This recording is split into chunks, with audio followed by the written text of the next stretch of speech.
You're watching Reality Check. In India's second wave, thousands have died inside the sealed-off hospital wards and COVID ICUs. These deaths come with multiple layers of trauma. Because of COVID isolation rules, patients can't meet their families or loved ones, and vice versa. For the critically ill, it's healthcare workers, doctors and nurses who are with them in their traumatic last moments. Mariam Alavi reports from one hospital in Delhi where ICU doctors open up about the agonizing responsibility of breaking the awful news to the families and the emotional toll it takes. We were really sorry. We tried our best. We put him on ventilator, but we couldn't make it. I'm so sorry. Halfway through the interview, Dr. Vikram Shah, the head of the critical care department at Delhi's Vimhans Hospital, breaks down. But doctor just...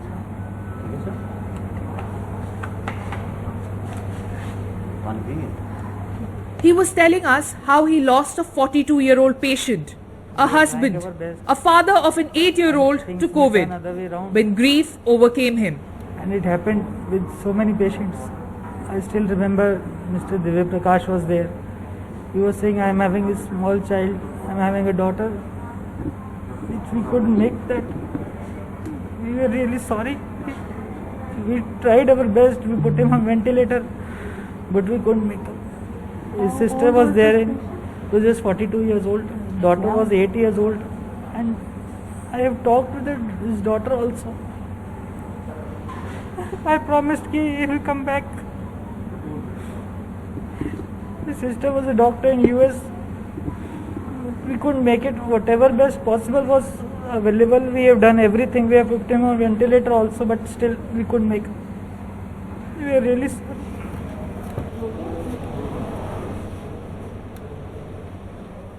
That time no one was there.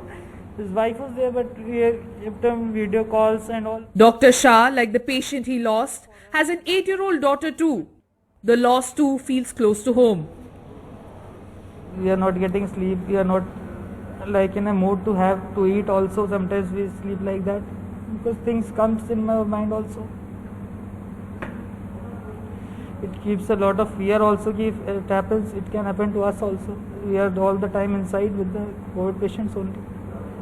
There's a lot of fear, but I am thankful to my family. They are supporting me. I am also having a 8-year-old daughter. She is saying I am proud of my father. I'm sure your daughter is very proud of the work you're doing, doctor. Thank you.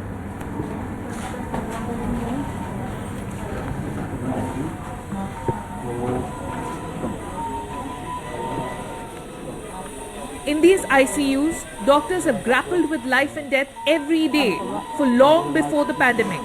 But this time, it has been different. 101 have died of the virus in the hospital since 25th March this year, a huge jump from last year. But you have to do this on a everyday basis. You have to make those... Every day do you have to make a phone call to your family? Every day we are calling, we are counseling. No, do you have to inform family members of passing away patients? No, we have to. Who else is there? We have to do. In and out, round the clock, we are there with them. Good things also we tell that patients are improving, but it's really tough to tell them the bad news. It's really tough. This doctor tells us of how, despite the risks, families insist on seeing their loved ones in their final moments. Usha Jain patient was there in the ICU. Usha Jain? Yeah, his son requested multiple How times. old was the patient? Ma'am, around 46, 47 years old. Female was there, and she was initially on BiPAP support. Night 12:30, I informed son. He said, I am downstairs. So before intubating, before putting her on ventilator, I want to just talk to my wife. I called him, he met him, and after intubation also he was downstairs. He said, just show me once on video what you have done, how she is now. And once the patient passed away, you again had to call the son? Yeah. We informed him, ma'am. He was here or? He came, ma'am. He was at home. He came, we given a PPE to him. He has seen her and thanked us for our efforts. that much what we can do for him, we have done. Okay. They come here. The officials at the hospital say that for the more critical patients, they do sometimes allow relatives to meet the patients if they request and have PPEs for them to use. Like, is it one at a time, or do they need to take prior permission before? Everyone is not allowed to go to the COVID areas, right? Some of them who, they insist, they request, they plead, they show some aggression, because we understand that rightly means that their near ones and loved ones are admitted upstairs. So when there are repeated requests, we allow them to go to the floors. Some, like Deepak Tiwari, were able to be with their loved ones when they breathed their last. He says his sister-in-law, admitted to the ICU for severe COVID, died in his arms. How were you informed of your sister-in-law? Were you able to meet her one last time before? Yeah, she left this word in my hand only at around 12:45 in the night. I was with her only, and they tried their best. They recovered her through CRP they did the CRP for I think 40-45 minutes.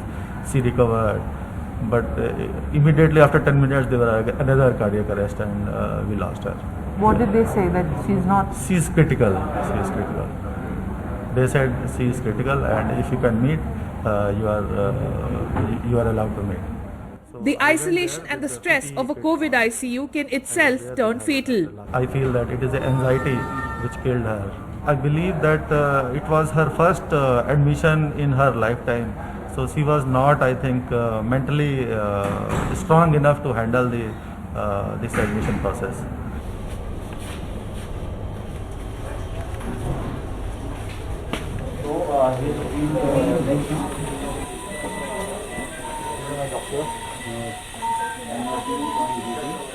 Dr. Anupama Singh is the head of internal medicine department at the hospital.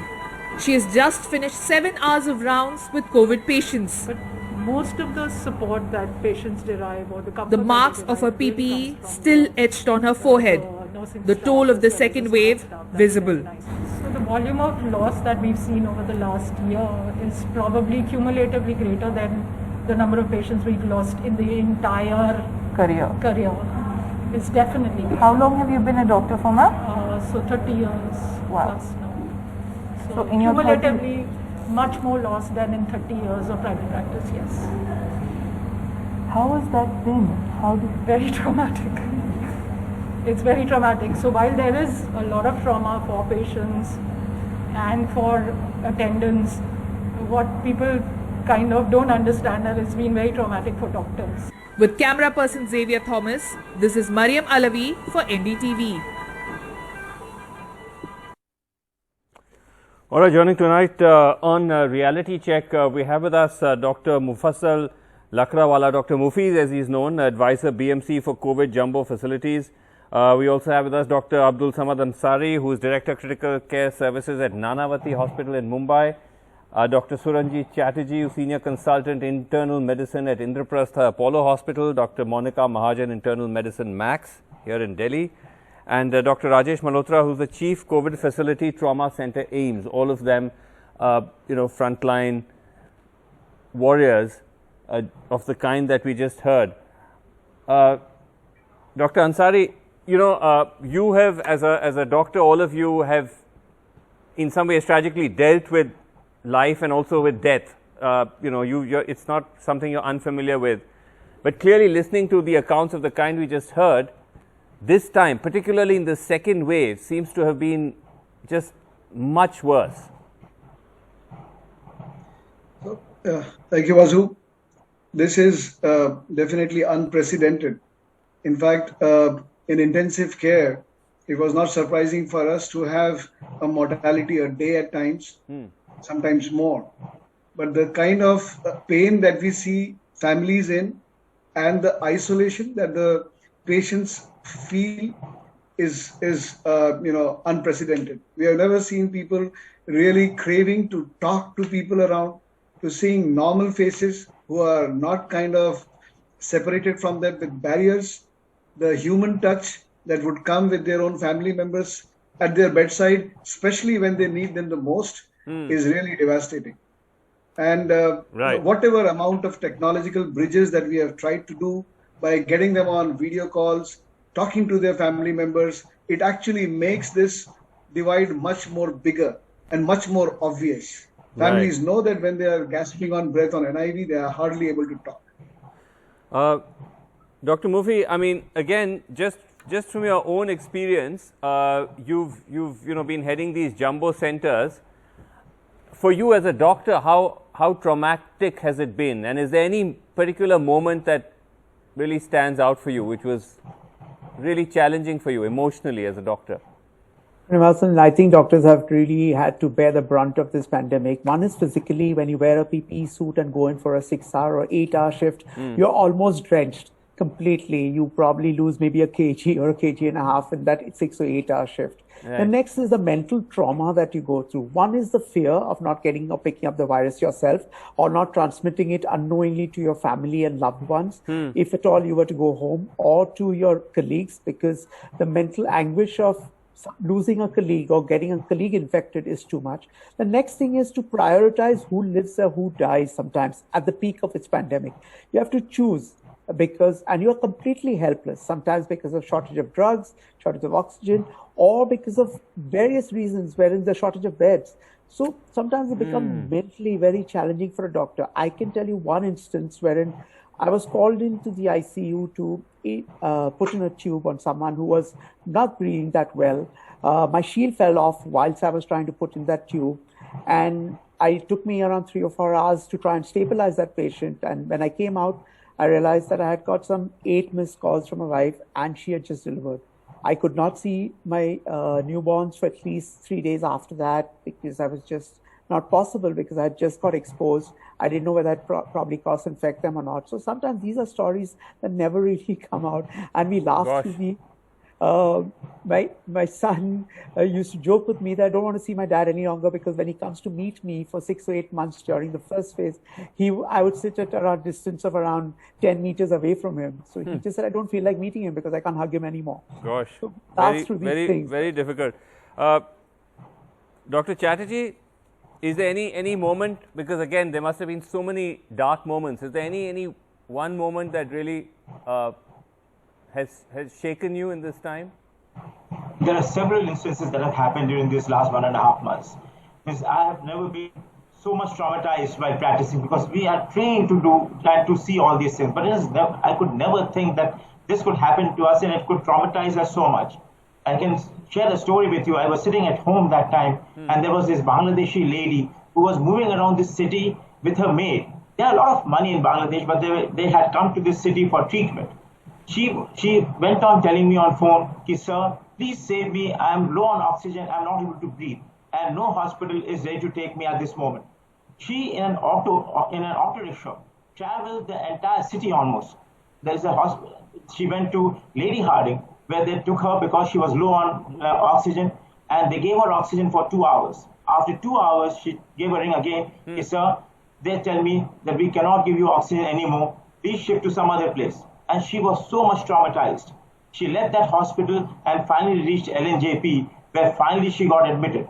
But the entire city she was roaming around, feeling breathless, with a maid in an unknown country, and it was so traumatic. And she went on giving me a ring, sir, I'm not able to breathe, Can you help me out? Can you provide a bed in your hospital? Unfortunately, we had no beds in our hospital. I tried to connect them to many other centers. Finally, she could get into LNJP. I got a ring from her yesterday that she has survived, and she's still surviving. So this was an experience which I can never forget. Thank God. At least this one had a happy ending. I was worried where this was going to end, because so many people couldn't even get that one bed, and as we saw, often ended up dying just outside hospitals and in parking lots. Dr. Malhotra,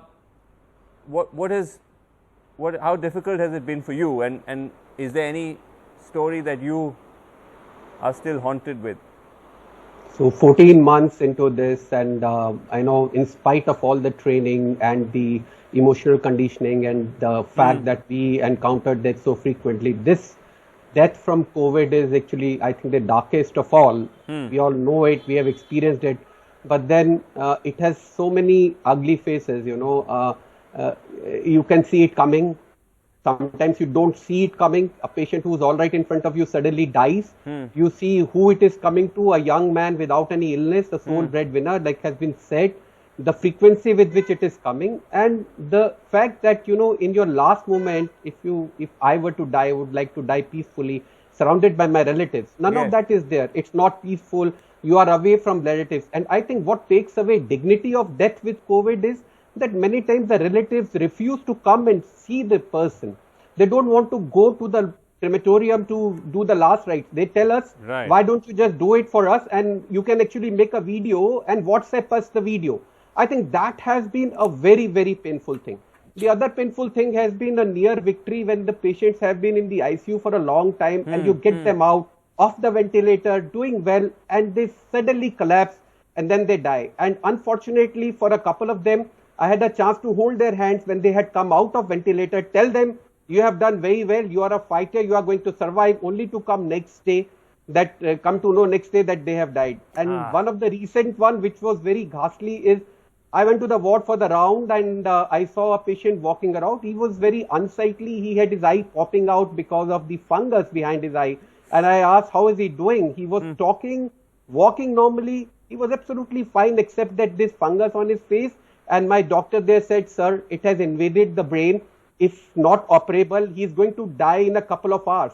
And that is when I realized, and sure enough, he died after a couple of hours. And I think those are the things which are going to haunt you about this particular thing, because there is no kind way this death is going to come to you. Jesus. Dr. Mahajan, I mean, again, this whole idea that there's something about particularly the COVID isolation and that loneliness which makes those last moments so cruel, because literally for those patients, it's all of you, it's doctors who are there to, you know, to hold your hand and that's it. So believe me, when we were taught in medical college, we were told that we should not be mixing our emotions with our medical thought. Doctors, okay, we've never had so much death and dying in our hands as we've had in the last 3 weeks. And over the decades that I've been practicing, it has been like a tsunami of deaths, and it's so overwhelming. You develop a bond with your patients. They are like family. So we've not just lost our patients, we've lost our own family members. We've lost doctors and nurses in our own profession. So true. People who were vaccinated and died as healthcare workers. And what next? You don't have time to grieve. You are back after 10 minutes, back to work and trying to save more lives than the lives you've lost. I've never lost so many patients in my entire professional career as I've lost now. And imagine the plight of the young doctors who are still in the last year of medical college or interns and have had to face this challenge. They've never broken bad news. They've never had to see so much of death and dying in their entire careers. So if it is playing on the psyche of us as professionals over the years, we are so mentally and physically exhausted with this grief. We have not had the time to express our griefs and to channelize our thoughts. The anger, the frustration that you couldn't save more lives because there were beds, there was no oxygen. That overwhelming thought, the thought that we lost our own colleagues and we were never able to grieve, the frustration that has creeped in, and a sense of doom. So there is so much of an inkling as if everybody on this earth is going to ultimately die and this is going to be a deluge of death that is happening. So if as professionals who are experienced, we are facing so much of a challenge in terms of handling this and dying, crying. Imagine a youngster who's just out of medical college. No, that's actually a great point. I was just going to ask Dr. Ansari that Dr. Ansari, the fact is that, you know, you're a seasoned veteran, all of you on this panel are in a sense. How are your younger doctors coping with this, and, you know, what do you say to them? So, I think the extent of anxiety, stress and depression, which has been seen in the younger, fraternity is alarming. When I speak to them, I really understand that they are going through a different kind of a stress. They are not able to express their own personal problems now because they are so overwhelmed. In fact, I remember an incident where my RMO was unable to even think about his own mother who was in another city, and I had to force him out, and kind of organize a way so that he can travel from one state to another, talking to a lot of people. And believe me, he goes home, sees his mother at home, and he tells that my mother is okay. She has only 2 liters of oxygen. This is unprecedented. Normalizing an abnormality has become a way of this COVID season. Right. And I told him, no, you cannot wait. You have to take her to the hospital. And the third day, she went into a florid ARDS. He thanks me, telling that, sir, seeing every day those patients around, we really didn't realize that it was my mother at the end who was having breathing difficulty. And I thought I will be able to manage it sitting at the bedside. My God. And this is really traumatizing. And apart from that, when I speak to them, when they are really at the end of the day feeling bad that a young 35-year-old boy or a person who was supposed to be salvageable was good on NIV, suddenly deteriorated in the night, and the next day morning they come and see that he is already practically gasping with multiple supports, multiple lines put in. And the family, when they speak to us and when they ask simple question, how did it happen? It eats at your heart to really tell them that we are helpless. Right. And that thing is something which is really destroying our own sanity. That must be so difficult as a doctor. Dr. Mufi, younger doctors in working with you and under you, how are they coping and what's going on there? The sad part, Srinivasan, is that we aren't allowed basic courtesies like grieving over the loss of a colleague or a friend, because we have to stand strong for our junior colleagues and show them that this is how our profession is. We aren't supposed to show the emotional scars of losing a 35 or a 40-year-old to them, because they have to learn how to deal with this pandemic. And that's the big difficulty, that you are the general of the army. You have to not show any grief or remorse. You have to cry quietly, not in front of them, because you are the person they're looking up to. They have to continue this fight, and they are the big... I think I salute all the young doctors, because more than any one of us seniors, they are the ones who won or probably are trying to still fight this battle for India. True, true. Dr. Chatterjee, I mean, things do seem to be getting, touch wood and fingers crossed and all of that, a little better, at least in Delhi. I think Bombay is also easing up. Is that just helping things also, like emotionally, mentally? Are all of you feeling a little less anxious? Definitely. Last 1.5 months was really traumatic, and we're so anxious. We're behaving in a different way. I was a different doctor in this last 1.5 months. Gradually, I think in the last 3-4 days, with the situation improving, things are coming back. I'm able to answer calls in a better way. I'm able to help out patients in a better way. It was so frustrating for me not to help out patients. We'll see patients dying in front of us. It was really depressing. You have known these patients for years together, and they ask for help from you, and you can't help them. You're taking a round in the ward. You see that a patient, because of lack of ICU beds, really not being able to breathe in front of you. It is so difficult to see all of this, even with our experience. We have worked for 25, 30 years and have seen all these things, but to see again that you're helpless, you're not getting an ICU bed, and you might lose this patient in the next couple of hours. It has been really traumatic. Right. Luckily, in the last 3-4 days, things have changed. We are much better off at this moment, at least in Delhi, and I hope it happens in the entire country this way. Dr. Malhotra, I think that's an important point which many of you have just come up. All of you have mentioned it, that it's one thing that you're trying to fight and you can't win the battle against the disease, but in a situation like in the second wave, where you don't have oxygen, you don't have enough ICU beds, that must be so frustrating, because if you had that, you may have been able to save more people. Yeah, so entire thing about stress for the doctors, as you have mentioned, is about feeling helpless, and that helplessness can take any form. But then, like I said earlier, the medicine as such is a very, very stressful profession, and 400 doctors commit suicide in US every year. The suicide rate among doctors has been quoted to be 17 times higher than the general population. So the wisdom is that you should never get emotionally involved with the patient, with his welfare, how he is doing, because then you can't remain objective. So you can't publicly show it, even if, so that's how it takes its toll when you are with yourself. Right. But then you learn to deny the fear, the doubt, the pain, the grief, and you live in a denial, because that's the only way you can save the next patient. So whatever is happening, if you are hamstrung by the sheer helplessness, then many more will die who could have been saved by your efforts. You can't grieve for very long for what you have lost. Right. Okay. No, that's what a difficult kind of dilemma there almost, because you are building emotional investment into your patients, but you can't express it. But I hope there will be opportunities to seek some form of release or therapy or counseling, especially for your younger colleagues. Once we move from war time into relative peace time. But anyway, just great, wonderful having all of you here on the show, and thank you so much for sharing your stories. That's all the time we have on Reality Check. Thanks for watching. Good night.